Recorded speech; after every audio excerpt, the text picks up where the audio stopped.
I love Q-tips in my ear. To me, they are like sex. My tympanic cavity is my head's vagina, I said to the girl I had been sleeping with for the past week. At least, we can share that, I surmise. She stares at me like I just shot her dog. I would, but I hadn't. She left me in the bathroom to coitus my ear in the reflection with a half grin under a pleasurable squint. You are so inappropriate. I think about orangutan fascism.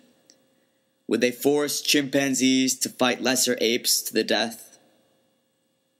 Slamming back to the Q-tip dangle, you aren't appropriate enough. I'm swept up in the nostalgia of moments awkward on the melody of my partner's indignation at my dignified and mature response. Her voice blends to the fridge's work hum. I didn't have cable TV as a kid, so my imagination didn't stay in lanes. And anyway, after my mother sprayed me with breast milk when my sister was born, there was no going back. The odd and out-of-place ejaculations became a playground in the social milieu. My honest outbursts, abstract in their construction, drew demolition teams of the boring upon me. But they didn't destroy me, no.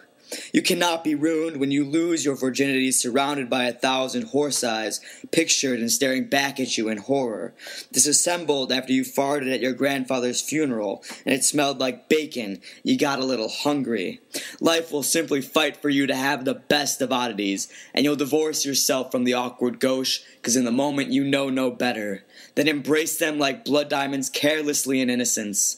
They'll ferment and late at night in only the most appropriate of circumstances, when the wine flows eyes at the moon and your face is Sahara warm at sunset, you will share the most inappropriate gems you have, and friends will laugh as their cups are filled with your misadventures. Or you will play a game across the table at your girlfriend's father's about that time in Portugal, when you understood why a shepherd would screw a goat. In the silence that follows, you will be alone with Caligula, hoping his response is, "Where should the brothel be placed?"